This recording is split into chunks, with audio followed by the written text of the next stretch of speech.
Assalamualaikum warahmatullahi wabarakatuh. Om Swastiastu, Namo Buddhaya, salam kebajikan. Sebelumnya perkenalkan, nama saya Bayu Aji Sutarno beserta teman saya bernama I Putu Dimas Wiratmaji. Di sini saya akan menjelaskan tentang tax treaty antara Indonesia dan India. What is tax treaty? Perjanjian pajak berganda atau perjanjian penghindaran pajak berganda adalah perjanjian antara dua negara untuk menghindari atau memitigasi pajak berganda. Perpajakan tersebut dapat mencakup berbagai jenis pajak, termasuk pajak penghasilan, pajak warisan, pajak pertambahan nilai, atau pajak lainnya. Di sini ada tujuan dari tax treaty. Ada beberapa tujuan tax treaty. Yang pertama itu menghapus atau mencegah terjadinya pengenaan pajak berganda. Yang kedua ada pencegah penyelewengan pajak atau pertukaran informasi. Terus yang ketiga itu ada memajukan perdagangan internasional atau dengan memberikan pengurangan tarif di negara sumber. Terus yang terakhir itu ada meningkatkan arus modal. Di sini pada pasal 4 tentang penduduk. Yang pertama itu untuk keperluan persetujuan ini, istilah penduduk suatu negara pihak pada persetujuan. Berarti setiap orang dan badan yang berdasarkan perundang-undang negara tersebut dapat dikenakan pajak di negara tersebut berdasarkan domisilinya, tempat tinggalnya, tempat kedudukan manajemennya, tempat pendiriannya, atau kriteria lain yang serupa.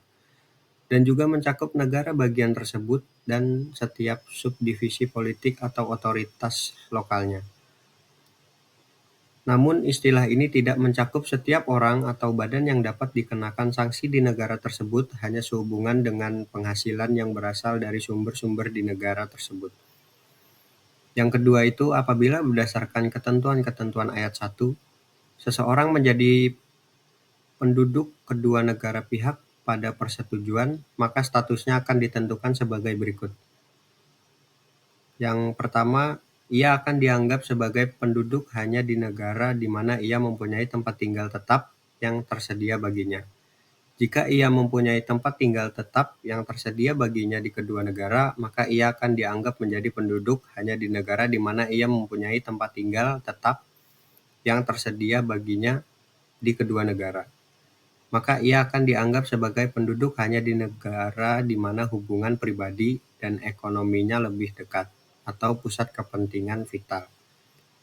Lalu yang kedua, apabila negara di mana pusat kepentingan pokoknya berada tidak dapat ditentukan atau apabila ia tidak mempunyai tempat tinggal tetap yang tersedia baginya di salah satu negara, maka ia akan dianggap sebagai penduduk negara di mana ia biasa berdiam.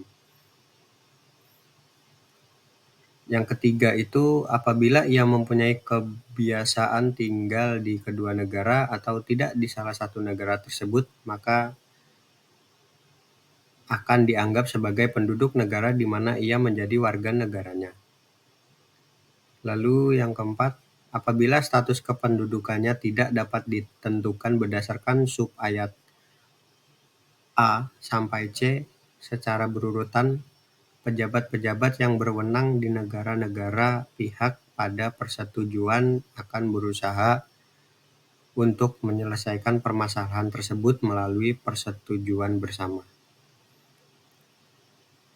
Yang ketiga itu apabila berdasarkan ketentuan-ketentuan ayat 1, suatu badan usaha selain perorangan merupakan penduduk kedua negara pihak pada persetujuan, maka badan tersebut akan dianggap sebagai penduduk negara di mana tempat pengelolaan efektifnya berada.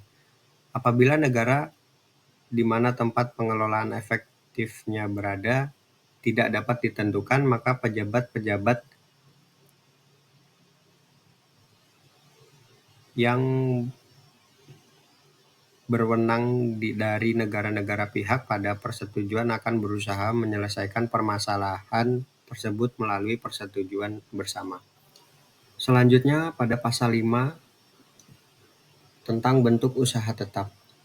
Yang pertama itu untuk keperluan persetujuan ini istilah bentuk usaha tetap berarti suatu tempat usaha tetap yang melaluinya seluruh atau sebagian usaha suatu perusahaan dijalankan. Yang kedua itu yang dimaksud dengan bentuk usaha tetap, khususnya meliputi tempat pengelolaan, sebuah cabang, sebuah kantor, sebuah pabrik, sebuah bengkel, gudang dalam kaitannya dengan orang yang menyediakan tempat penyimpanan untuk orang lain, tempat sebagai outlet penjualan, lahan pertanian atau tempat lain di mana dilakukan kegiatan pertanian, kehutanan, perkebunan, atau yang berkaitan dengan itu. Atau juga pertambangan, sumur, minyak, atau gas. Lalu ada penggalian atau tempat pengambilan sumber daya alam lainnya.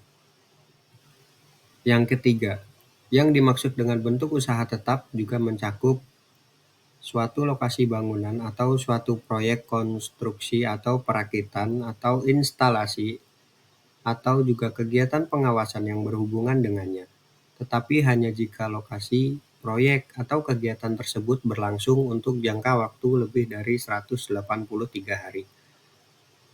Rig pengeboran atau kapal kerja yang digunakan untuk eksplorasi atau eksploitasi sumber daya alam, tetapi hanya jika digunakan untuk jangka waktu yang lebih dari 183 hari.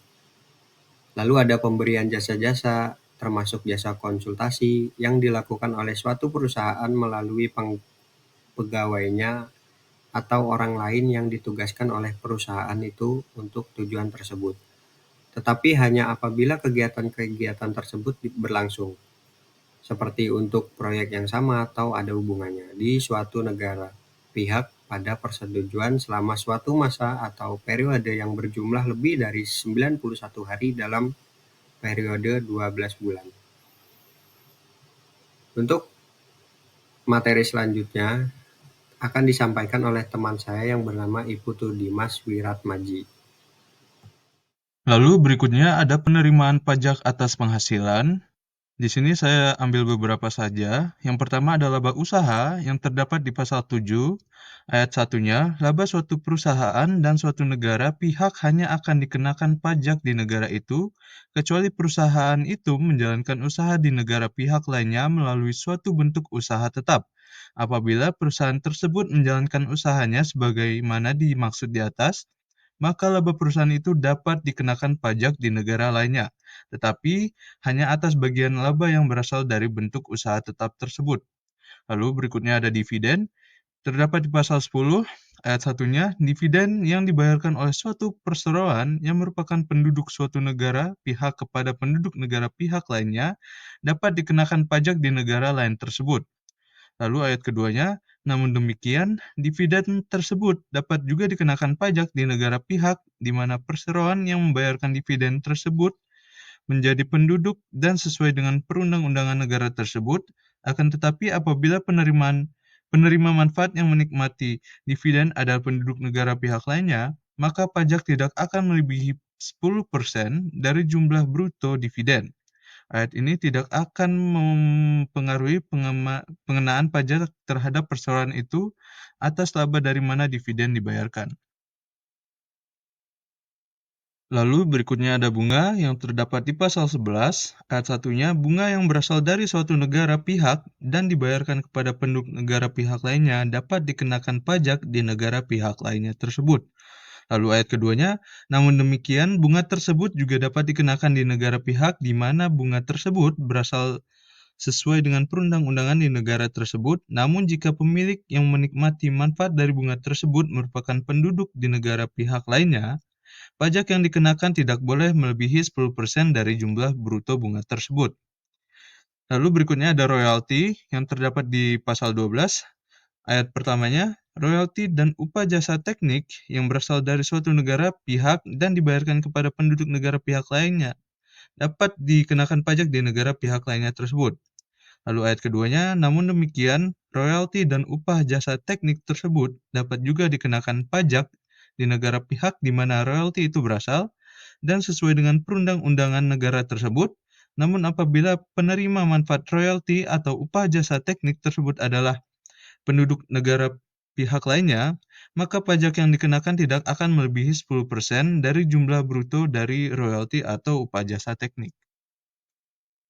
Yang terakhir, ada penghasilan lain-lain yang terdapat di pasal 22.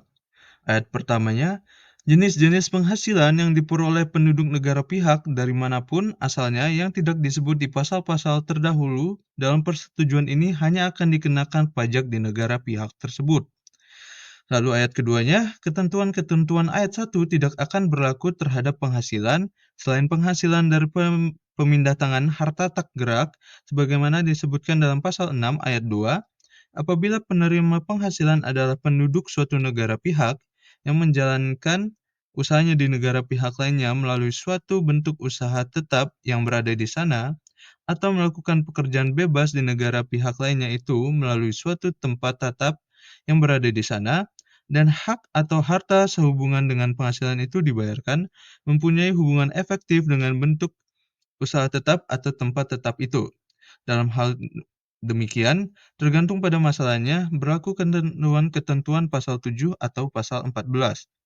Lalu ayat ketiganya, menyimpang dari ketentuan-ketentuan ayat 1 dan 2, bagian-bagian penghasilan penduduk suatu negara pihak yang tidak disebut di pasal-pasal sebelumnya dalam persetujuan ini dan berasal dari negara pihak lainnya, dapat juga dikenakan pajak di negara pihak lainnya tersebut. Lalu berikutnya ada metode-metode untuk eliminasi pajak berganda. Metode-metode untuk eliminasi pajak berganda ini terdapat pada pasal 23.